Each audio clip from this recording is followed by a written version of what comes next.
మీరు Ayurveda skin care, hair care అనేది prepare చేస్తున్నారు కదా!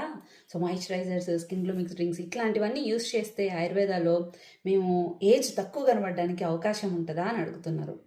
నేను ఒక మాట చెప్పాను ఒకసారి, వైద్యం అనేది బిజినెస్ చేసే వాళ్ళ చేతుల్లోకి వెళ్ళకూడదు. ఆ రోజు సొసైటీ కొలాప్స్ అవుతది అని. అది నా ఉద్దేశ్యం. సో, బయట కాస్ట్లీ బ్రాండ్స్‌లో అంత పెట్టే దానికంటే కూడా ఆయుర్వేదాన్ని తక్కువ మార్జిన్స్‌కి ఇవ్వాలని, తక్కువ మార్జిన్‌లో పెట్టి సేల్ చేయాలని 40-50% బయట దొరికే దానికంటే తక్కువలో ఇవ్వాలి అనే దాంతోటి మనం ఇది స్టార్ట్ చేసింది. ఇప్పుడు ఫర్ ఎగ్జాంపుల్ మీకోటి చెప్తా. నేను 100 కేజీలు ఉన్నాను. ఆ తర్వాత తగ్గాను చాలా సార్లు. అప్పుడు మీరు అడిగారు, "ముందున్నది మీరేనా?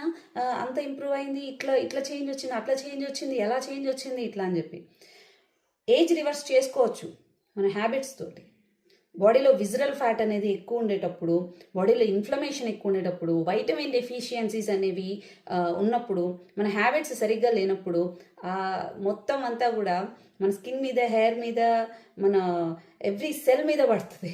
సో దానివల్ల ఏమవుతుందంటే ఏజ్ నార్మల్ కంటే చాలా ఫాస్ట్గా పెరిగిపోతుంటుంది. 20లోనే 30లాగా కనబడడం, 30లోనే 50లాగా కనబడడము, ఇలాంటివన్నీ కూడా కనిపిస్తుంటుంది అనమాట. సో మేము బిజినెస్ చేయాలనుకోవట్లేదు, మీతో ఏదో ఒకటి సేల్ చేయించేయాలనుకోవట్లేదు. మేము జస్ట్ మీతో మంచి హ్యాబిట్స్ అనేది బిల్డ్ చేసుకుంటూ సపోర్ట్గా ఇది ఇవ్వాలనుకుంటున్నాం. సో మేము అలాగే సజెస్ట్ చేస్తాం.